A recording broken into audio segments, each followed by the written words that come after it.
उत्तर प्रदेश विधानसभा चुनाव 2027 की तैयारियों के बीच समाजवादी पार्टी के टिकट वितरण को लेकर राजनीतिक गलियारों में नई चर्चाएं शुरू हो गई हैं। दरअसल चर्चा है कि पार्टी 2022 विधानसभा चुनाव में 5000 या उससे कम वोटों के अंतर से हारने वाले उम्मीदवारों को एक बार फिर से चुनावी मैदान में उतार सकती है। हालांकि पार्टी की ओर से इस संबंध में कोई आधिकारिक घोषणा नहीं की गई है। राजनीतिक सूत्रों के अनुसार यह चर्चा समाजवादी पार्टी के लखनऊ स्थित प्रदेश कार्यालय से शुरू हुई।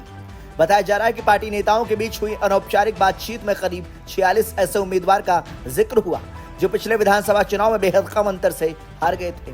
इसके बाद ये कयास लगाए जाने लगे हैं कि पार्टी ऐसे नेताओं को 2027 में दोबारा मौका दे सकती है। चर्चाओं के अनुसार अगर यह रणनीति लागू होती है तो पूर्वांचल, पश्चिमी उत्तर प्रदेश और मध्य यूपी में कई पूर्व प्रत्याशी फिर से टिकट की दौड़ में शामिल हो सकते हैं। हालांकि इस संबंध में पार्टी ने अब तक कोई आधिकारिक सूची जारी नहीं की है। पीडीए फॉर्मूला रहेगा सबसे बड़ी कसौटी। समाजवादी पार्टी के वरिष्ठ नेताओं का कहना है कि फिलहाल टिकट वितरण पर अंतिम फैसला नहीं हुआ है। उनका कहना है कि पार्टी अध्यक्ष अखिलेश यादव का स्पष्ट निर्देश है कि उम्मीदवारों के चयन में पीडीए सामाजिक समीकरणों को प्राथमिकता दी जाएगी।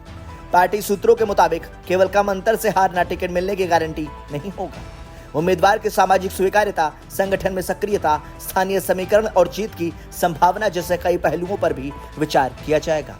सूत्रों का दावा है कि समाजवादी पार्टी इस बार अनुसूचित जाति के लिए आरक्षित सीटों के अलावा कुछ सामान्य सीटों पर भी दलित उम्मीदवारों को मौका देने की रणनीति पर काम कर रही है।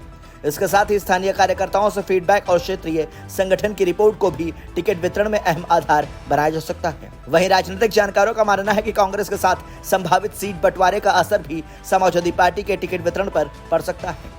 गठबंधन को लेकर अंतिम सहमति बनने के बाद ही तय होगा कि किन सीटों पर समाजवादी पार्टी अपने उम्मीदवार उतारेगी। फिलहाल 2027 के चुनाव से पहले टिकट वितरण को लेकर कई तरह की अटकलें लगाई जा रही हैं, लेकिन अंतिम फैसला पार्टी नेतृत्व की रणनीति और गठबंधन की स्थिति पर निर्भर करेगा। ब्यूरो रिपोर्ट, संदेश वाहक।